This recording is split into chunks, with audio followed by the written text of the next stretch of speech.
এই মুহূর্তে জাতীয় বার্ন ইনস্টিটিউটে আছেন সহকর্মী আতাউর কাউসার। আহতদের সর্বশেষ অবস্থা জানতে সরাসরি যাচ্ছে তার কাছে। জাতীয় বার্ন ইনস্টিটিউটের পরিচালক তিনি কিছু সময় আগে একটি সংবাদ সম্মেলন করেছেন। এই সংবাদ সম্মেলনে তিনি গত কদিনের চিকিৎসার একটি পরিপূর্ণ চিত্র আমাদের সামনে তুলে ধরেছেন, সেটি আমরা জানাতে চাই। আজ এখন পর্যন্ত বার্ন ইনস্টিটিউটে মোট মারা গিয়েছেন 13 জন, বর্তমানে চিকিৎসাধীন আছেন 42 জন এবং আইসিইউতে আছেন 8 জন, যে 8 জনের মধ্যে 6 জনের অবস্থা ক্রিটিক্যাল এমনটি তিনি জানিয়েছেন। তো যে 6 জনের অবস্থা ক্রিটিক্যাল তিনি আশা করছেন এর মধ্যে 3 জনের অবস্থা কিছুটা উন্নতির দিকে আছে এবং আশা করছেন যে এই 3 জনের অবস্থা কালকে আরও উন্নতি হবে। তো এটি ছিল যারা চিকিৎসাধীন আছেন তাদের বিষয়ে বর্তমান যে পরিসংখ্যান, সে পরিসংখ্যানটি তিনি বলেছেন যে ভারত থেকে, সিঙ্গাপুর থেকে প্রতিনিধি দল এসেছে এবং চীন থেকেও একটি প্রতিনিধি দল আজ রাতে আসার কথা রয়েছে।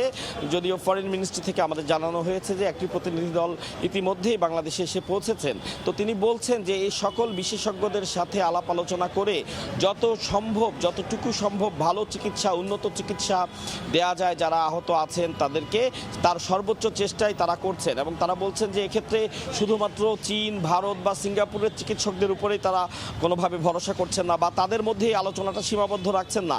অনেক বাংলাদেশি চিকিৎসক আছেন যারা ইউরোপে, ইউএসএতে অনেক বড় বড় হাসপাতালে চিকিৎসক হিসেবে কাজ করছেন, তারা তাদের সাথেও যোগাযোগ রাখছেন নিয়মিত এবং তারা বলছেন যে তারা একটি বোর্ড তৈরি করেছেন, যে বোর্ডের মাধ্যমে প্রতিদিন সিদ্ধান্ত নেওয়া হয় যে আসলে কোন রোগীকে কী ধরনের চিকিৎসা দেওয়া হবে। এভাবে তারা বলছেন যে আসলে চিকিৎসা ব্যবস্থা খুবই চমৎকারভাবে তাদের চিকিৎসা চলছে এবং তাদের অন্য কোনো ধরনের সাপোর্টের দরকার নাই। তিনি বারবার বলেছেন যে কেউ ব্লাড দেবেন বা স্কিন ডোনেট করবেন অথবা টাকা পয়সা পাঠাবেন বিকাশে বা নগদে, এর কোনো কিছুরই প্রয়োজন নেই।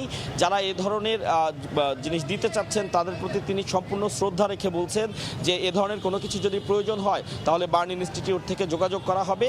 আপাতত এ ধরনের কোনো কিছুরই প্রয়োজন নেই, তারা স্বয়ংসম্পূর্ণভাবেই চিকিৎসা দিচ্ছেন যারা আহত আছেন তাদের। তো এই ছিল জাতীয় বার্ন ইনস্টিটিউট থেকে সর্বশেষ তথ্য আমার কাছে।